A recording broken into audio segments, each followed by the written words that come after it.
ধুর কি জ্বালায় পড়লাম।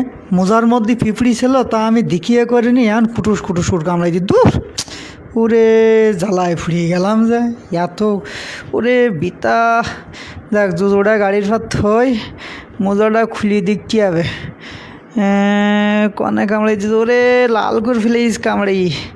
সরে বাবা, লাল পিঁপড়িতে কামড়াইছে।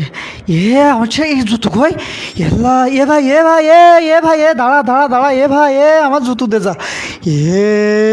শ্বশুর বাড়িতে দিল এই জুতোটা, এখন কী করবে? মরক ঠনঠনির মতন এক পায়ে লাফাচিটিছে।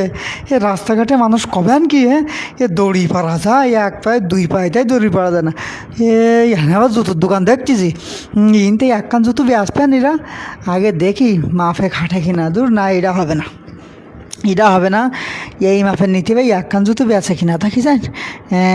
এইটা হইতে পারে। এইটা গন্ধ। জুতো আছে। এবার এটার দাম কত? হ্যাঁ আচ্ছা শুনি আসেন। সর্বনাশ করিছে, এক পায়ে কসময় দাঁড়াই থাকবো, হয় না, তাড়াতাড়ির কাজ মোটে হয় না। কত? 22,000 টাকাই হয়? ওরে সর্বনাশ, দুকুন কিনতে আমি একখান কিনবো? একখান নেওয়া যাবে না কেন? আমার জুতো জুতো জুতো জুতো জুতো জুতো এসে গেছে, জুতো এসে গেছে, দৌড় দৌড় দৌড়। এ ভাই দাঁড়া দাঁড়া। ওরে কী বিপদে পড়লাম। মোজাটা আগে একটু ঝাড়িয়ে নেবো না, মোজাটা না। আইসা ওরে একটুখান করে সামনে দাঁড়াইতে আর দৌড় মারছি। বিটা কি ড্রাইভার কোন জায়গার ড্রাইভার? নওগাঁডার ড্রাইভার না এ ভাই দাঁড়া দাঁড়া দাঁড়া। এই তো পেয়ে গেছি, কত কষ্ট গো, পেয়ে গেছি ভাই, পেয়ে গেছি।